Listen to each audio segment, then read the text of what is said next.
गौतम बुद्ध की जन्म कथा। Folded hands. जैसे ही गौतम गर्भस्थ हुए उसी क्षण 32 प्रकार की दैविक घटनाएं घटित हुई थी, जिनमें भूचालच, 10,000 लोगों में अचानक रोशनी का फैलाव और नरक की अग्नि का शमन उल्लेखनीय हैं। 10 महीनों के बाद लुम्बिनी के एक उपवन में गौतम का जन्म हुआ। कहा जाता है, शिशु के जन्म 4 महाब्रह्मों द्वारा बिधाई गई स्वर्ण जाल में हुआ था तथा दैवी बारिश में उनका स्नान हुआ था। जन्म लेने के साथ ही शिशु ने 7 पग बढ़ाए थे और सिंहनाद करते हुए स्वयं का परिचय लोकनाथ के रूप में दिया था। जिस दिन गौतम का जन्म हुआ था उसी दिन बोधि वृक्ष, राहुल माता, यशोधरा अश्व, सारथी धन्ना, उनका हाथी और 7 प्रकार के बहुमूल्य कोष भी उत्पन्न हुए थे।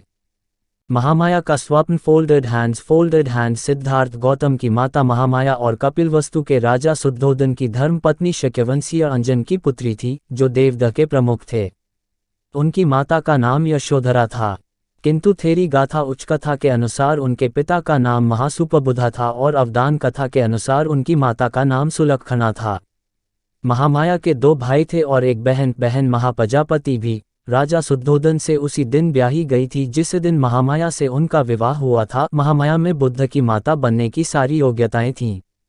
उन्होंने पंचशील अर्थात प्राणहानि, चोरी, वासनात्मक कुमार्ग, झूठ और मद्यपान न करने का सदैव पालन किया था। उसके अतिरिक्त 10 पारमियों को सिद्ध करने के लिए वे 1000 वर्षों तक संघर्षरत भी था। जिस दिन गौतम उनके गर्भ में प्रविष्ट हुए उस दिन उन्होंने उपवास किया हुआ था।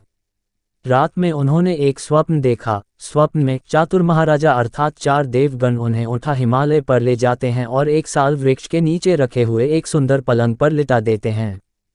तब उन देवों की पत्नियां आती हैं और उन्हें अनोत्तत सरोवर में वहां स्नान कराती हैं। फिर वे उन्हें दिव्य परिधान धारण करा एक अद्भुत स्वर्ण प्रासाद की दिव्य शैया पर लिटा देती हैं।